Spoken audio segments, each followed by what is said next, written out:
আমি সোমনাথ দলুই।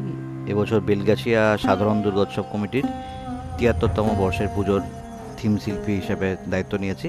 এবছরের থিমের নাম দিয়েছি আমি আবদ্ধ।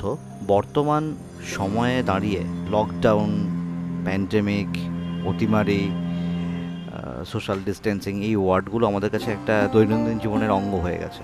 এবং লকডাউন টাইম পিরিয়ডে আমি যেভাবে সাফার করেছি বা আমার আশেপাশের মানুষজন এবং সমাজের সমস্ত শ্রেণীর মানুষজন যেভাবে সাফার করেছে, যেগুলো আমি চোখে দেখেছি, আমি পার্সোনালি ফিল করেছি, সেই জায়গা থেকে এই কাজটা একটা সাংকেতিকভাবে দেখানোর চেষ্টা করেছি। এখানে দেখানো হচ্ছে ঘরের যেমন দেওয়াল, বেসিন, আলমারি, ছোট্ট চায়ের দোকান, সেই সমস্ত সিচুয়েশানগুলো টুকরো টুকরোভাবে ইমোশনালি আমি দেখিয়েছি। প্যান্ডেলে ঢোকার মুহূর্তে দেখতে পাবেন যে একটা অটো, একটা মরচে পড়া জং ধরা অটো, তার মরচে পড়া উইংস নিয়ে কাঁটাতারের জালে আবদ্ধ হয়ে আছে, এবং একটা অর্ধনির্মিত কনস্ট্রাকশন, যেটা হয়তো আদৌ কমপ্লিট হবে কি না তার ভবিষ্যৎও কিন্তু অনিশ্চিত।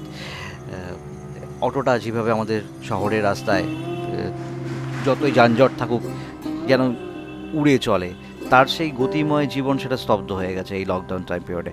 কোনো গাড়ির হর্ন নেই, আওয়াজ নেই। হ্যাঁ, তো সমস্ত কিছুর মধ্যে যে অনিশ্চিত ব্যাপারটা, সেটা কোনো না কোনোভাবে আমার কাছে প্রকাশ পেয়েছে। বেলগাছিয়া সাধারণ দুর্গোৎসব অনেক রকম সামাজিক কাজকর্মের সাথে জড়িত থাকে, কিন্তু এবারে করোনা পরিস্থিতিতে এবং আমফানের জন্য আরও বেশি রকমভাবে আমরা সামাজিকভাবে আবদ্ধ হয়ে পড়েছি। করোনার সময় আমরা আমাদের চিফ মিনিস্টার রিলিফ ফান্ডে কিছু টাকা আমরা দান করেছি।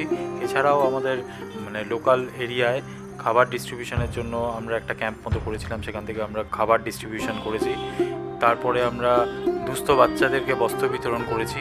এছাড়াও কোভিড-19 নিয়ন্ত্রণের জন্য সব রকম সুরক্ষাবিধি আমরা মেনে চলেছি। আমাদের সমস্ত রকম ভলেন্টিয়ারের কাছে এবং সিকিউরিটির কাছে স্যানিটাইজার থাকবে। তারা স্যানিটাইজার, মাস্ক সবসময় নিয়ে ঘুরবে। কারোর যদি কখনো প্রয়োজন হয় তারা সেখান থেকে মাস্ক সংগ্রহ করে নিতে পারে। এছাড়া প্রত্যেককে স্যানিটাইজ করে ঢোকানো হবে। থার্মাল চেকিংয়েরও ব্যবস্থা থাকবে। আপনারা নির্দ্বিধায় আমাদের এই প্যান্ডেলে আসুন এবং আপনাদের সুরক্ষার সব রকম ব্যবস্থা আমরা এই প্যান্ডেলে রাখব।